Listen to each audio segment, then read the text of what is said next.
Dear God, we pray for the laity in our church throughout the world.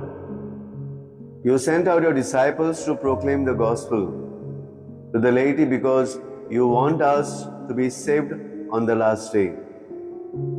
Lord God, help our clergy to able to guide us to the correct path to you. May they continue to pray for us, the laity, so that we remain fruitful branches of you, our true vine. Lord, we adore you. Lay our lives before you. Lord, we adore you and lay our lives before you.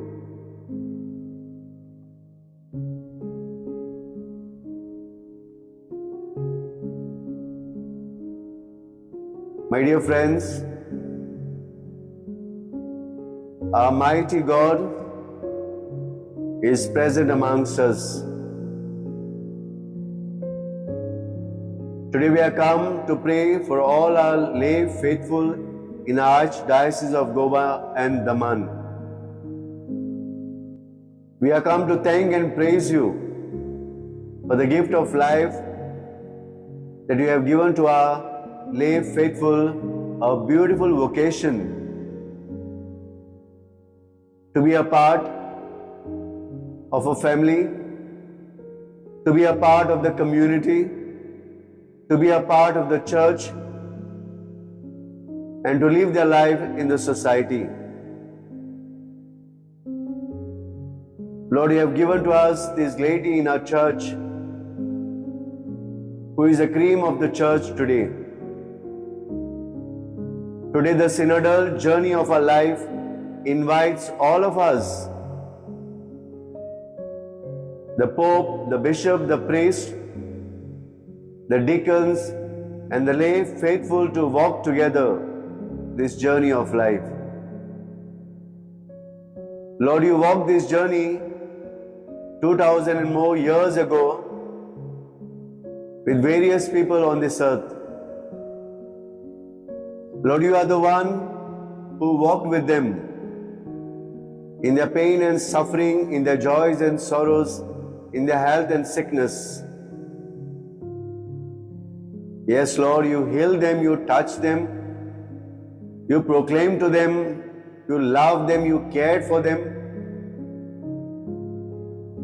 because you were sent by your Father to carry this mission and to proclaim His love to the world.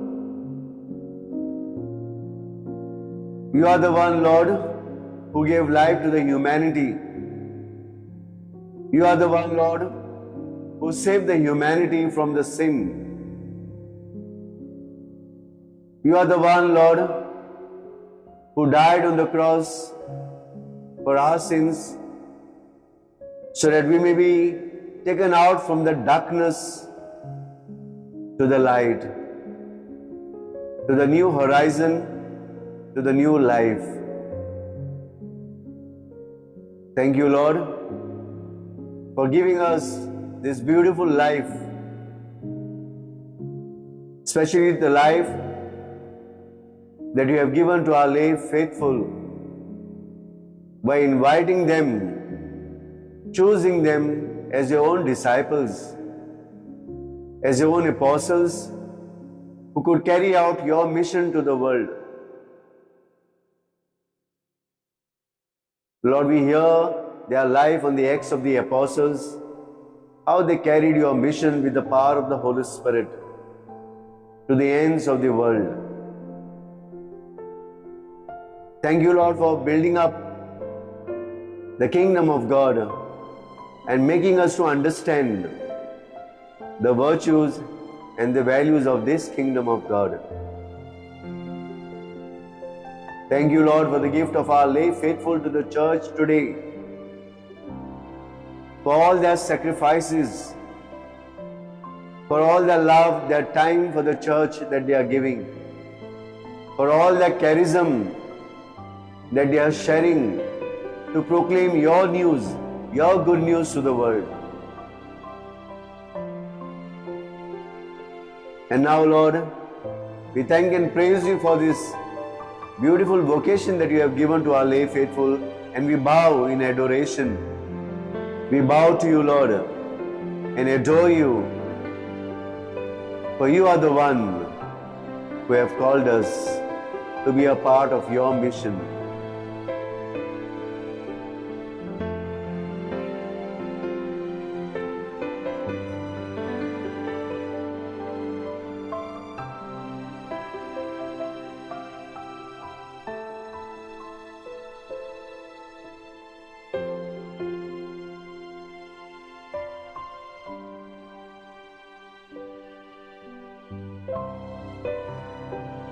In the Gospel of John, chapter 13, verses 34 to 35.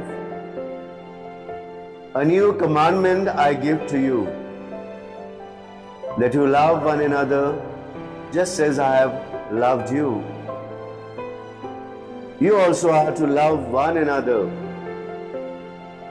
By this all people will know that you are my disciples, if you have love for one another. For I have loved you, so that you go and love one another as I have loved you.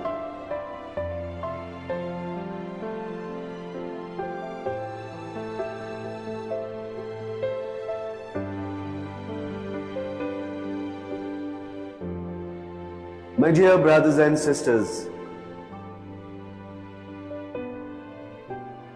love must be the distinguishing mark of Jesus' disciples.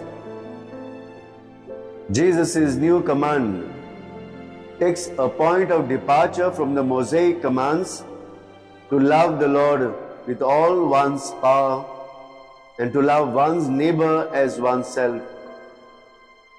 And this we find in Leviticus 19 chapter verse 18. Also in Mark chapter 12, 28 verses to 33. Jesus' own love and teaching deepen and transform those commands. Jesus even taught love for one's enemies. The command to love one's neighbor was not a new. The newness was found in loving one another as Jesus has loved his disciples. And we find this in Gospel of John chapter 13 verse 1. In light of Jesus' subsequent death, just as implies the love that is even willing to lay down one's life for another.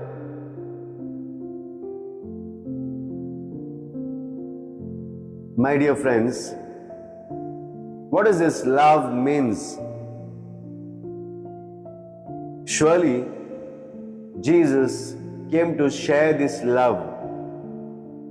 For love is God and God is love. And in this love, Jesus chose his disciples to be the lovers of the world, to proclaim this love, to share this love, and to live this love.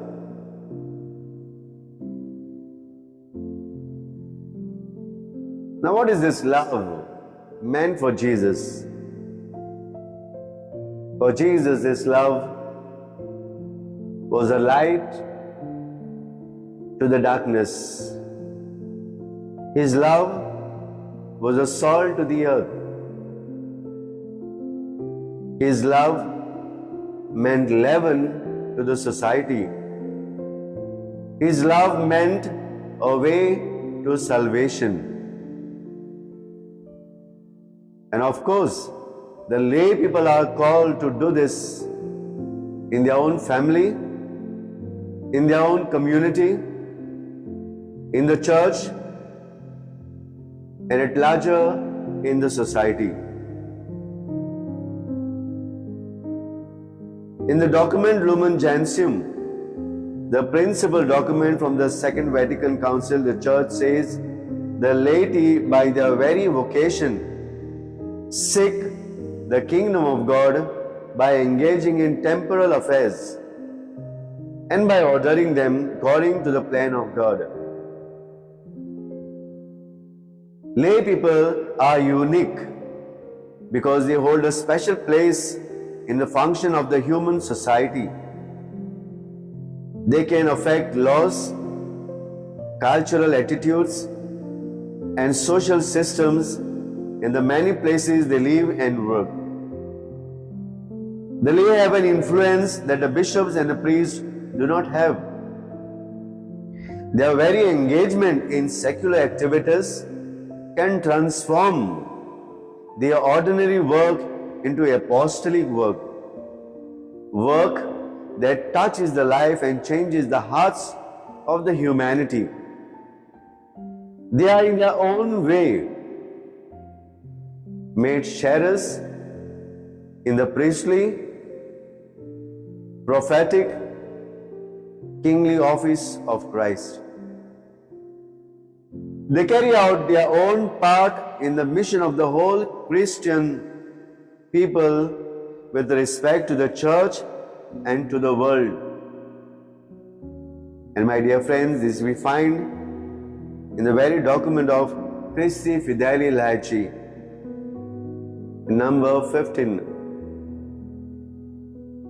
where it speaks about the vocation of the lay faithful. In his message, Pope Francis spoke of the importance of the lay vocation in the church. The lay people are called to permeate the family, work, and social environment with Christian values to their witness and words. And by meeting people in the concrete situation of their lives, so that they may live in full dignity and be reached by the salvation of Christ. The Pope encourages the lay faithful to be leavened and put the spirit of the gospel in the wounds of the history with the witness of faith, hope, and love. He added, saying, many times, even in the church, we believe we are good Christians because we do well organized social and charitable work.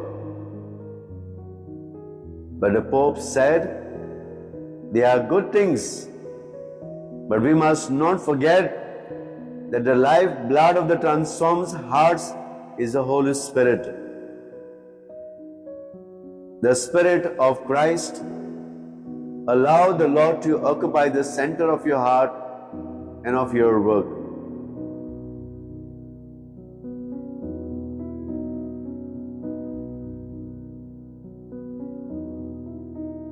So, my dear friends,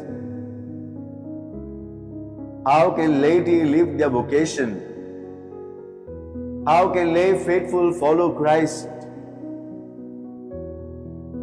How can they be committed disciples of Christ? Yes, to become a great disciples, one need not give up all possessions and enter the desert. We are called to serve and evangelize right where we are, with those we know. The sacrament of baptism gives us these rights to witness Jesus in our life. No one can stop the laity from playing their role in the family, in the church, and in the society at large.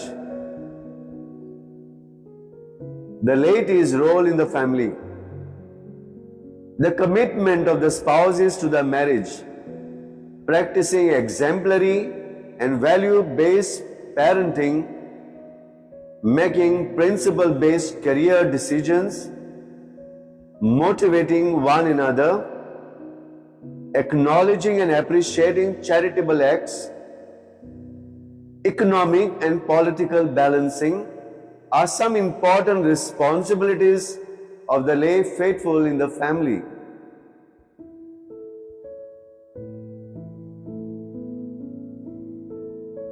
Secondly, the laity's role in the church. The laity plays an important role in evangelizing the Word of God through reading, reflecting, and preaching as well, and as taking care of the temporal goods of the church. The laity are co-workers in the mission of Christ, and so they are to be exercise their priestly role to various associations, movements, guilds, groups like Parish Pastoral Council, youth, catechist, altar servers, basic ecclesial communities, Christian family movement, St. Vincent de Paul, like St. Luke's and Nurses Guild, Legion Mary, Charismatic Movement, choir, etc. And also by getting involved in the administration of the church.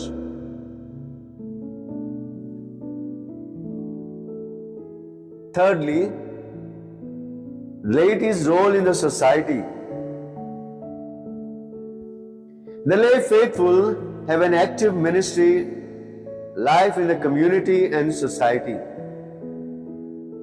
addressing the needs of the people in issues related to literacy, homelessness, social evils, crisis pregnancies, prison outreach, homebound visitations, and etc.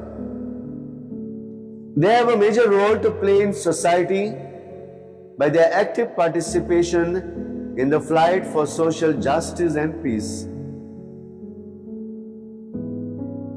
promoting artisans, culture and traditions, involving themselves in the areas of healthcare, providing services to their professionals and jobs, protecting the environment, and so on and so forth.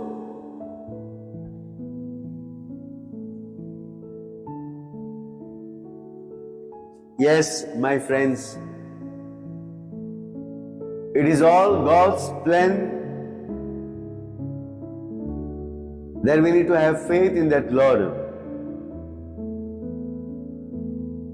And the God's plan for the lay faithful life is that God has already equipped our laity with what they need to serve Him and His children in this world today.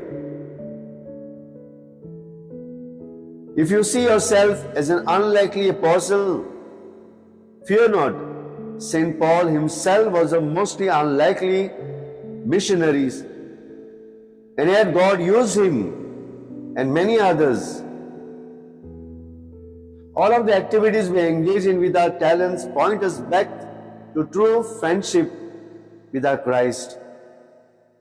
It reminds us about our love for God and love for our neighbor. Our ultimate end should be to be open ourselves to God's plan for our lives. And yes, the greatest gift that gives us as we discover our place and the mystical body of Christ and His church. Then, my friends, we will be blessed to move into the secular world to witness this mystical unity among various communities. Let us gift our life for building the vineyard of God and bring salvation to the whole world. As Jesus said, to the other towns also I must proclaim the good news of the kingdom of God, because for this purpose I have been sent by my Father. We find this in Luke chapter 4, verse 43.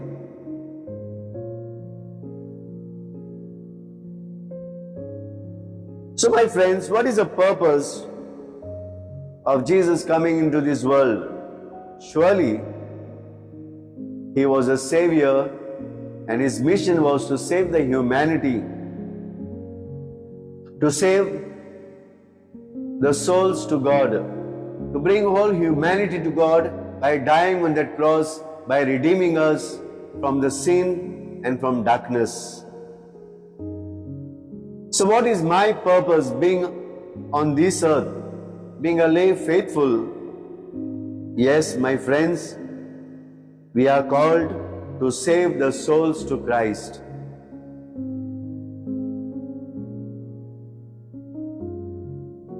You and I, as lay faithful priests, the religious, are called to walk this synodal journey of life. The Pope invites all of us to extend our hands to one another and to carry on this mission of life and love to the world.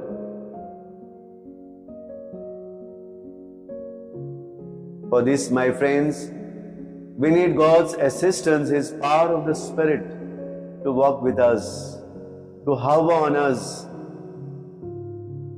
to inspire us, to aspire this journey of life.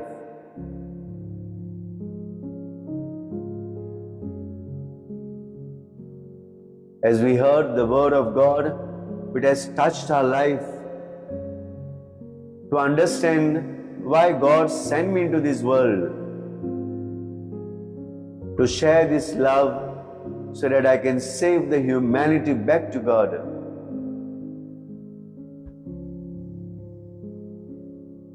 For love is another name for God, and the weapon that God gave to the humanity is a beautiful weapon that is known as the prayer. And that's why the laity are called to pray for the humanity, for the sins of the whole world. Let us use this weapon at this moment. Let us intercede all our praise and petitions to God, our mighty Father, who sent His only Son, who is now present amidst us, who knows all our needs and worries, all our problems and pains, all our desires and dreams. He knows the best for us.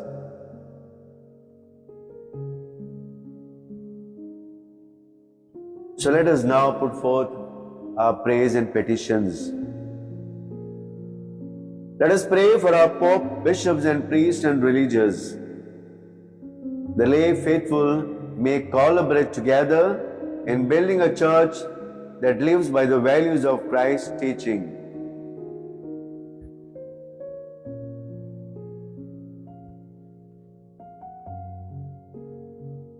Let us pray now for the leaders of the world, that they may bravely stand for truth and justice, even in the face of the opposition, that they may continue gazing the Lord of the Creator, so that they may serve the humanity with all humility. Let us pray to the Lord.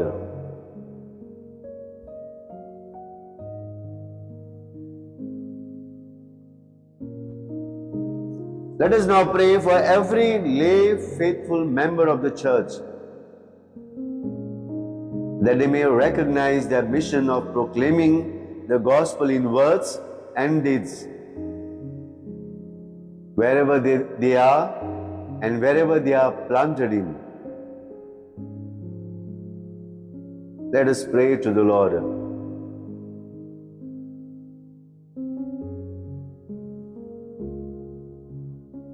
We pray for our Parish Pastoral Council members, who is the main body of the Church, a pastoral body of the Church, who have taken up recently the responsibilities in catering the spiritual needs of the parish, that they may remain committed to the Church and its teachings, and sacrifice their life in bringing many souls to God.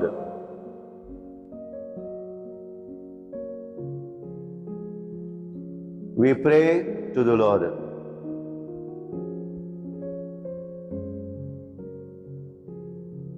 We pray for all our community members, of our Samudaya members, that they may be leaven in molding our families unto the heart of Christ and help them to build a caring and a loving kingdom of God. We pray to the Lord.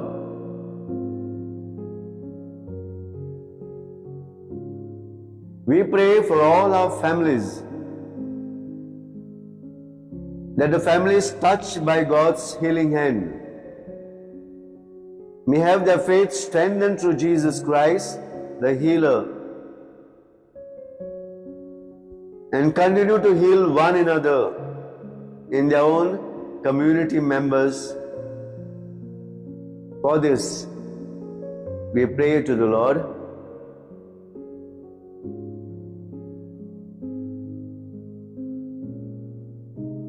We pray to all our faithful who are involved in various associations, movements, guilds, church groups, etc., that they all work together to build a church of synodality.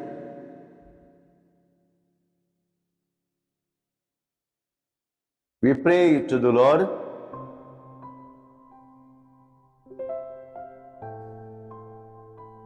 That the Lord may hear the prayers we make in silence at this moment. As you are reflecting on this, in this adoration, I now request you to put your prayer silently.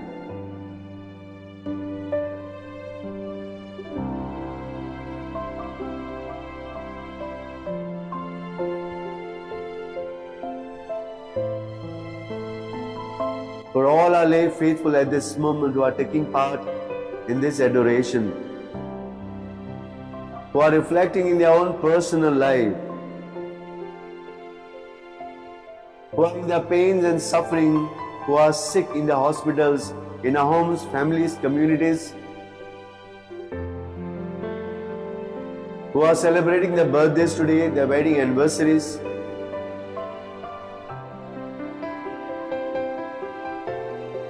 who are seeking for jobs, their future career,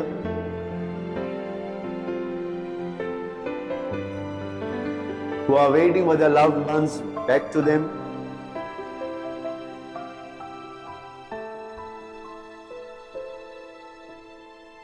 who are lost in the darkness today,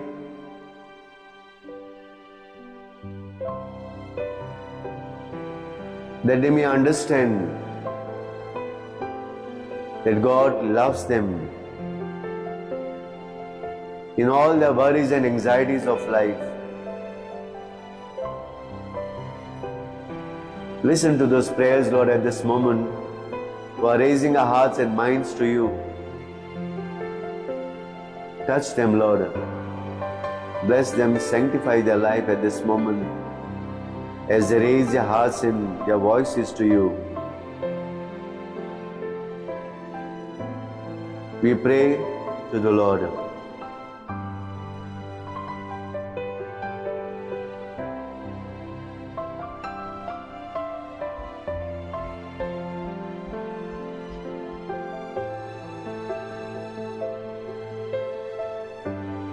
Let us now put forth all our praise and petitions, our desires, our dreams, all that we want to pray now to God. All that we want to surrender now perfectly to God. Let us sum up all our praise and petitions as we all pray to God and recite together.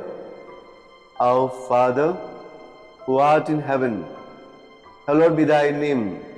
Thy kingdom come, thy will be done on earth as it is in heaven. Give us today our daily bread, and forgive us our trespasses, as we forgive those who trespass against us. And lead us not into temptation, but deliver us from evil. Amen.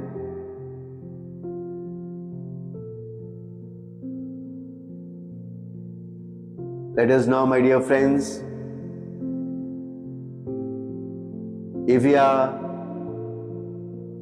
watching this adoration, taking part in this adoration, let us raise our hands to God, our Creator. Let us raise our hands at this moment and surrender ourselves into the hands of the Lord. Wherever I am, maybe at this moment, if it is feasible for me to raise my hands and to surrender myself into the hands of the Lord,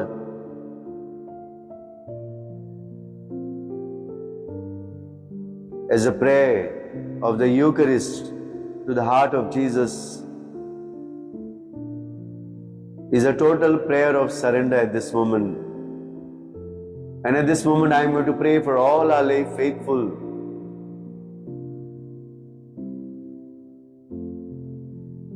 that they may be sanctified and consecrated by our God mighty. The presence of Jesus at this moment will touch you at this moment. This Jesus is going to heal you, my friends. Let us now open ourselves to Him.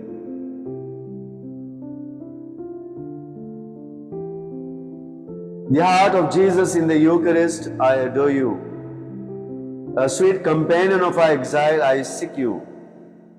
The Holy God become man. The Eucharist, heart of Jesus, solitary, abandoned, humiliated, cursed, despised, outraged, ignored by men, have mercy on us, the lover of our hearts. Pleading for your beloved, patiently waiting for us, eager to hear our confidences. Desirous of our devotions, have mercy on us, the heart of grace. Silent and wishing to speak, refuge of the hidden life.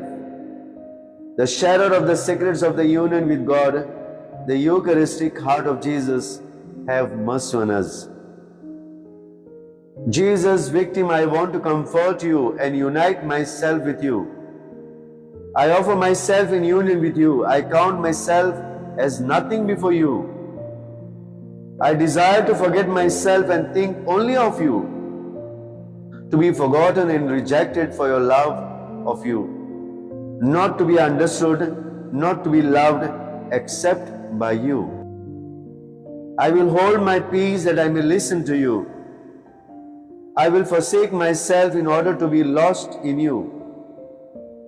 Grant that I may quench your thirst for my salvation, your burning thirst for my sanctification, and that being purged I may give you a true and a pure love. I no longer want to deny your expectations. Take me, I give myself to you. I entrust to you all my actions and thoughts, my mind, that you may enlighten it, my heart, that you may fill it, my will, that you may establish it, my soul and body, that you may feed and sustain it. Eucharistic heart of Jesus, whose blood is the life of my soul, may it no longer be I who live, but you alone who lives in me.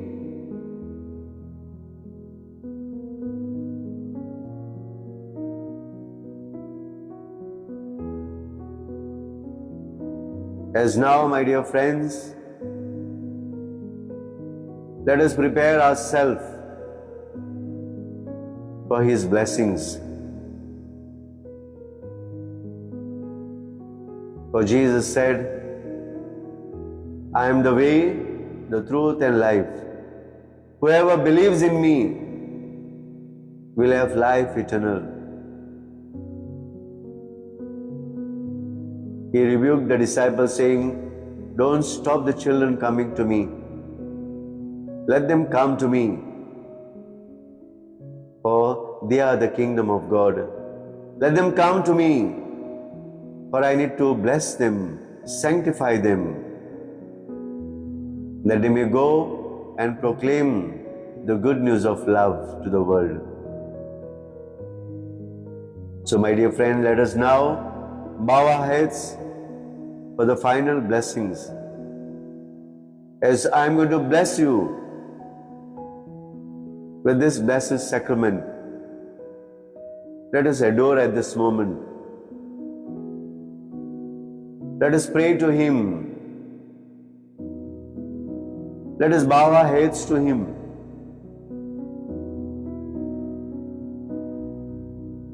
As we bless you.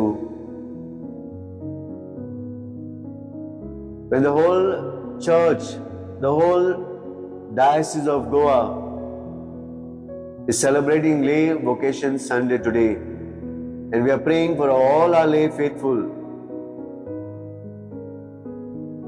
I now bless all our lay faithful for all their love and care to this church. I now ask God to guard and protect you from all your temptation and from all sin.